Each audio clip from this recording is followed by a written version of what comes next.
There's a number of different reasons why people may not help their friends when they need it. And the most common example that I can think of is someone assuming that if they help someone else, that somehow that person will take from them or take too much. They will be concerned that by helping a certain person that a cord will be developed and that person may become dependent on them. That's a popular reason why some people don't help their friends. A more common one, and one I suspect is at play in my world, is the belief that, well, if that person's not being helped by their friends, there must be something really wrong with them. So while it's not politically correct to blame a rape victim, for those of us that are men in this society, when things go wrong in our own lives, it's often assumed by a woman that it's for a reason, that perhaps we're not any good and not worth trusting. After all, where's the support around us? And I know that that is some thinking that some people have in regards to my situation, that if others aren't helping, why should they help? And of course, there are certain psychologically twisted individuals out there that enjoy watching some of my challenges, not from a perspective of learning something, but literally from gaining actual pleasure from seeing someone else in pain. And the internet has given rise to such type of action, spectator action. It's a certain unique kind of voyeurism.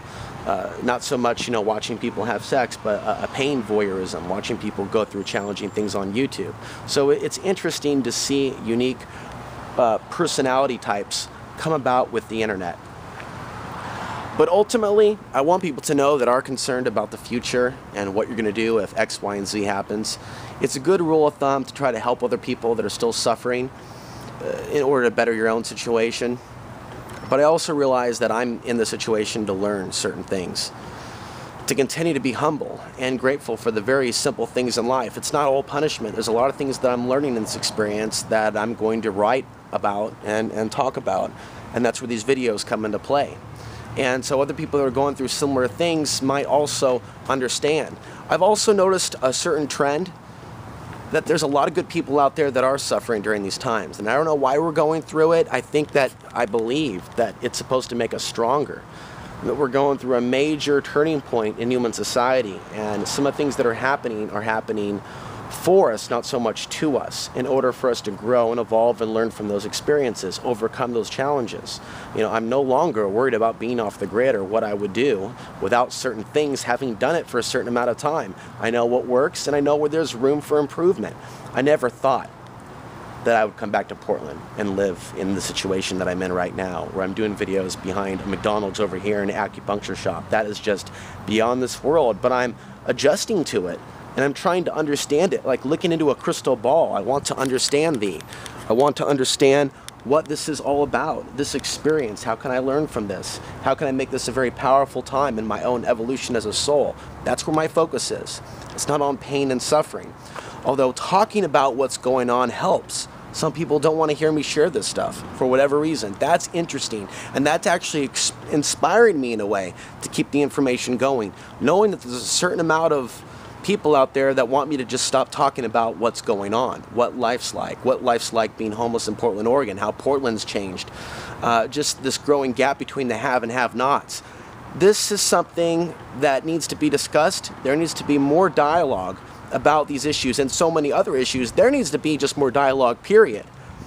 And the internet today makes that available. So I'm also showing an example. If I can do it, you can do it. Here I am with the camera. I can go now to the library and I can upload this video and bring it to you. There's no budget required to do that. Only focus, a little bit of time, energy, desire to get the message across. There's so much someone can do with very little. And there's a lot of people out there that are still in the old paradigm of thinking that they need to have physical things in order to be able to reach people. And that's not the case.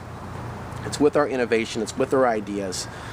It's with the words that we speak that we can create many things, move many mountains, so to speak, metaphorically and literally.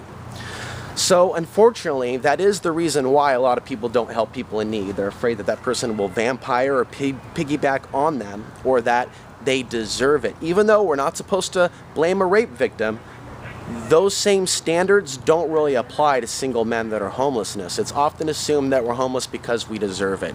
And that sounds a lot like blaming a rape victim, because it does hurt to come back to a city where I gave a lot of my time, energy, where I shared a lot of information, and to see how much it was valued. In a way, I needed to have this experience in order to realize that the city has changed. There's still good here. There's still a certain energy that vibrates, that pulses, especially when we have these solar flares and other celestial events. But let's not confuse the special nature of this land with all of the humans that have come here to have the experience of what it's like to be in the energy, to bask in the energy of Portland, Oregon. Those are two separate things. So with that, I thank you for watching, and there will be more videos coming at you shortly.